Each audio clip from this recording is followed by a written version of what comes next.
All right, welcome to the FA40 podcast. I'm your host, Josh Proch, and today we're going to talk to you, or I'm going to talk to you guys about how to keep your back healthy. And back pain is one of these things that, unfortunately, most people are going to experience at some point during their life, and it's just kind of due to lifestyle a little bit, daily activities, different things like that. But the good news is there's things that you can do to protect it, make it strong, and kind of do some prehab stuff on that. So that's what we're going to talk to you today about. But before we get into that, just some things going on in the gym. We are in March here, and if you're one of our members, you're probably working on. We have our big ass salad challenge going on, where our goal is to have you eat a salad each day. In addition to the other food that you're eating. And our reason for this is we're trying to get more vegetables into people's diets. One of the things that Tammy sees when she is working with nutrition clients is that they just don't eat a lot of vegetables. So this is an easy way to get more vegetables in and things like that. And then at the end of the month, we have a little tracking calendar for all the people doing that. We're going to give away some gear and stuff from PNF, some new clothing and stuff will be released in our spring and summer apparel here towards the end of the month. If you are not a member, we do have a 6-week trial, and if you're interested, we'd love to have you join us. It is $299 for the 6 weeks, but you get to experience everything we offer. You can work with a trainer in a personal training session up to 3 times a week. You get access to our boot camp sessions. You get access to our strength or our flexibility and mobility sessions, which is our newest release, and the feedback from that and the attendance from that has been very good. So we're excited about that. We're glad people are liking it. And if you haven't attended one of those, definitely check it out. We're doing them Tuesdays and Thursdays at noon, and then Monday and Wednesdays at 5:45 in the evening. And that's our schedule right now. We may change that down the road and things like that. But right now, those are all getting attended pretty well. So we'll definitely keep those on. And the other thing that with the trial you get access. We do a 30-minute nutrition meeting. Tammy sits down and talks to you about that. So again, that trial is $299. That's for all non-members. Anyone that's interested, just reach out. We have it on our website. You can fill a form out, schedule a starting point session there as well too. So let's get into today's topic. So like I said, back pain is one of the top injuries that people actually visit a doctor for. And unfortunately, roughly about 80% of Americans are going to experience back pain at some point in their life. And a lot of times this back pain, it's the result of poor posture from sitting that creates muscle weaknesses and some atrophy going on there.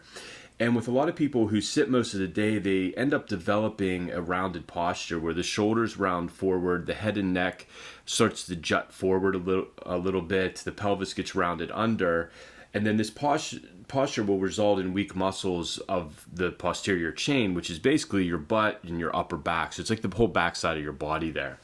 And it's not just that we get in this posture when we're sitting. What happens is when we are standing up, we also are in that. And you can see this on a lot of people with shoulders are rounded forward and the head's just out a little bit in front of the body versus everything being stacked in a nice straight line there. So when our pelvis gets rounded under, the butt muscles get turned off, resulting in what's called glute amnesia, and it's basically a flat butt. So you don't have like that round kind of butt. It's just kind of like a flat butt, or there's like no butt there. And the glutes, what they do is they support the spine and they act as the foundation for the spine when the glutes are not when the glutes are not working properly. What will happen is excess stress is going to get placed on the lower back. So the hamstrings, they end up basically making up for this lack of glute function. And then they're going to pull down very tightly on the lower back muscles, which is going to round the pelvis under more, and it's going to lead to more back pain if there already is some there. And if there isn't, it's going to lead to issues with the low back, puts it in a more compromised position, things like that. But the good news is if you wake these muscles up in the butt and the glutes there and get them stronger, the pelvis can get back into its proper alignment, and that's going to result in a lot less stress on the lower back.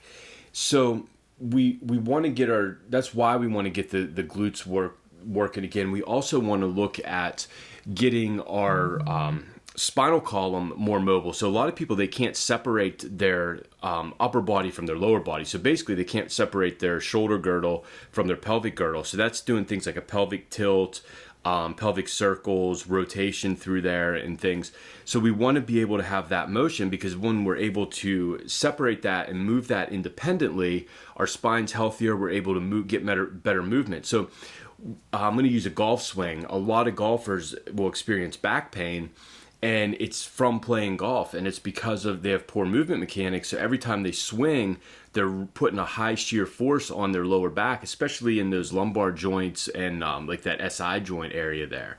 And that can lead to a lot of issues and affect their golf game, affect their ability to play, different things like that. So if we get that working better, we get the glutes woken up and the posture fixed, we're going to alleviate a lot of these problems that you might be experiencing.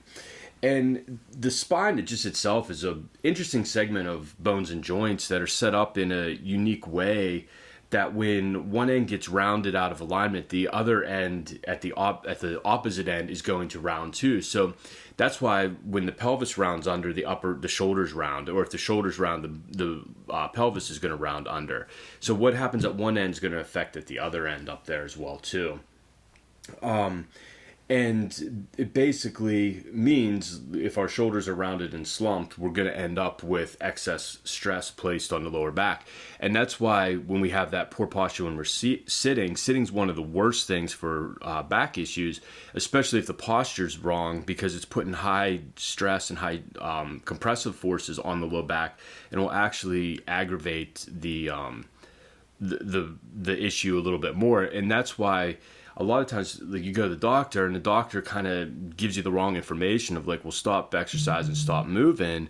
And there are certain scenarios with that, but I feel like that information that gets handed out more than it should, where if you actually get yourself up and get yourself moving, that pain's going to alleviate and it's going to get better. And most back issues are a result of improper muscle function, posture, things like that. So by resting, it might start to feel better, but we never fix the issue, and that's where we need that issue fixed. And we use something with some of our clients that have a history of back issues, and it's called the McGill Protocol, which is from Dr. Stuart McGill. But we do basically 3 exercises in there where you're holding for a second. So it's the McGill Crunch, and then we do a modified side plank lockout and a bird dog hold. And we want to be set up in proper spinal alignment with those. But what that does is it trains the spine to get back into alignment and get the structures to support around there. And then we also will start working on some pelvic tilting, some cat camels, things like that, because when we're doing those movements, again, we're teaching the spine to separate and not be glued together between the thoracic spine or the shoulder girdle and thoracic spine and the pelvis there. And also when we do that little movement, it actually milks a little bit of lubrication in there, which can help alleviate that. Another big thing when there's back pain going on is walking. That really helps to loosen up the low back, especially if we do it outside. A treadmill is good. It isn't quite as good because what happens is there's no glute activation when you're walking on the treadmill. It's all hip flexor because the belt's moving you forward. So it's better than nothing, but if you can get yourself outside and walk that way, that's going to be a lot better for you. And the good news is, if you have back pain, if you work out regularly, you can correct and prevent these issues through strengthening the glutes, the upper back muscles, getting posture into alignment. But until the issues and the cause or the root cause or whatever of that back pain is addressed, just resting and taking time off isn't going to fix that problem. It'll get you out of pain, but as soon as you go back to those activities, you're going to experience that same pain because we haven't fixed the movement mechanics. We haven't got the right muscles strengthened and all that sort of stuff. So again, that's all I have for you today. But if you have any questions, shoot over a message. We're always glad to answer them. Put something in the comments, something like that. So hope you guys have a great week, and I will talk to you next week. Thank you for listening to this episode. If you enjoyed it, be sure to subscribe to our podcast on Apple Podcasts and rate and review us.